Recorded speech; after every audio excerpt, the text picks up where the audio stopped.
শেখ হাসিনা দেশকে ক্ষতি কইরা গেছে, দেশকে যে বিক্রি করে গেছে, সেটা দেখার অধিকার তো আমারও আছে। ওই যে বাংলাদেশকে বিক্রি করছে, সেই বাংলাদেশের তো আমরাও নাগরিক। আওয়ামী লীগ সরকারের বিরুদ্ধে বাংলাদেশের মানুষকে খেপিয়ে তোলার একটি বড় উপকরণ ছিল আন্দোলনকারীদের কাছে, এবং ওই সময়ের বুদ্ধিজীবী যারা ছিল, যারা বুদ্ধিবৃত্তিক সহযোগিতা করেছে, বিভিন্ন গ্রুপ বা বিভিন্ন ব্যক্তি, বিভিন্ন ব্লগার, সেটা কি?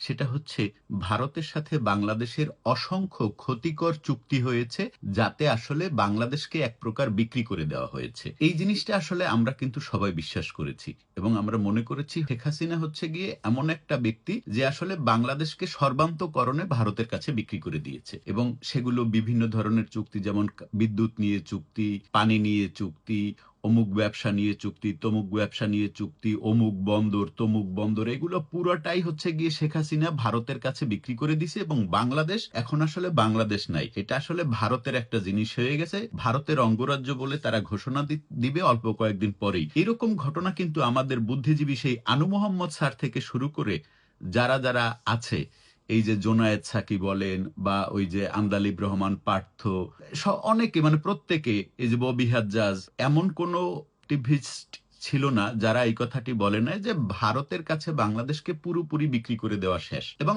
আমরা সেই কথাটি বিশ্বাস করেছিলাম এবং এখনো বিশ্বাস করে বসে আছি। এবার আমার কথা হচ্ছে, বাংলাদেশের রাষ্ট্র ক্ষমতায় হচ্ছে গিয়ে শেখ হাসিনাকে হটিয়ে দিয়ে যারা এসছেন, তারা বাংলাদেশকে অনেক ভালোবাসে, এবং তারা বাংলাদেশের সবচাইতে বেশি ভালোবাসার, বাংলাদেশকে যারা ভালোবাসে তারা এই মুহূর্তে আছে, এবং সবচাইতে বেশি আওয়ামী বিরোধী, মানে বিএনপি যতটা আওয়ামী বিরোধী, তার থেকেও বেশি আওয়ামী বিরোধী শক্তি এই মুহূর্তে ক্ষমতায় আছে। আপনারা দয়া করে এই চুক্তিগুলো কেন সামনে নিয়ে আসছেন না? আপনারা কেন মনে করছেন না যে এই যে শেখ হাসিনা দেশকে ক্ষতি করে গেছে, দেশকে যে বিক্রি করে গেছে, সেটা দেখার অধিকার তো আমারও আছে। কারণ ওইখানে তো ওই যে বাংলাদেশকে বিক্রি করছে, সেই বাংলাদেশের তো আমরাও নাগরিক। আপনারা যারা ওইখানে কয়েকজন লোক বসে গদি দখল করে বসে আছেন, শুধু তো বাংলাদেশ আপনাদের না, আমাদেরও। শেখ হাসিনা ক্ষতি করে গেছে, শেখ হাসিনা দেশকে বিক্রি করে গেছে, দেশের মধ্যে আর্মি ঢুকে গেল প্রায় প্রায়, এই অবস্থা বলে আপনারা হচ্ছে গিয়ে আমাদেরকে যে খেপায় তুললেন, এখন সেই বিক্রি যে করছে তার দুই একটা প্রমাণ আমাদেরকে দেখান। অন্তত দুইটা, তিনটা বা একটা হলো গিয়া আমাদেরকে এরকম চুক্তি সামনে নিয়ে আসেন, যে চুক্তি দেখে আমরা বুঝতে পারি যে আসলেই শেখ হাসিনা বাংলাদেশকে ভারতের কাছে বিক্রি করে দিয়ে গেছিল। চুক্তি তো একটা দুইটা করে নাই, বিদ্যুৎ নিয়ে করছে। তারপরে শেষে কি একটা কথা শুনলাম যে বাংলাদেশের বুক চিরে ট্রেন চলে যাচ্ছে, এবং সেই যে ট্রেন লাইন তৈরি করবে, সেই ট্রেন লাইনের খরচও হচ্ছে গিয়ে বাংলাদেশ সরকার বহন করবে। মানে ভারত তাদের এক স্টেট থেকে আর এক স্টেটে পণ্য আনা নেওয়া করবে, কিন্তু তারা ঘুরে যেতে হয়, অনেক দূর ঘুরে যেতে হয়। সেটা যাতে ঘুরে যেতে না হয়, সেই জন্য বাংলাদেশের উপর থেকে একটা ট্রেন লাইন যাবে। এটা পৃথিবীতে অনেক দেশের সাথে, অনেক দেশের এই ধরনের যাতায়াত ব্যবস্থা থাকে। তো সেটা নাকি বাংলাদেশ ভারতের সাথে করতে চেয়েছিল, এবং এটার যে খরচ ট্রেন লাইন করার, সেটাও নাকি বাংলাদেশ দেবে।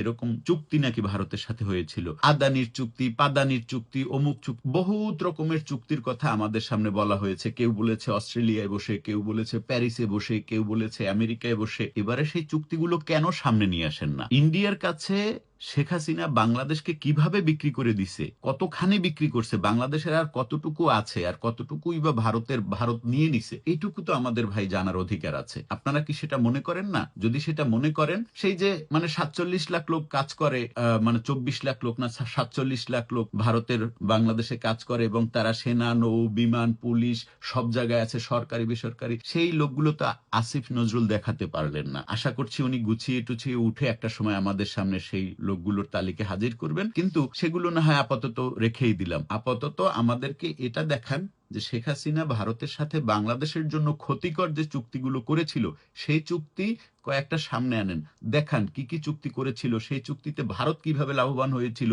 বাংলাদেশ কিভাবে বিক্রি হয়েছিল। এগুলো তো দেখা আমাদের অধিকারের মধ্যে পড়ে। আমরা বাংলাদেশের নাগরিক, এগুলো একটু দয়া করে সামনে আনেন।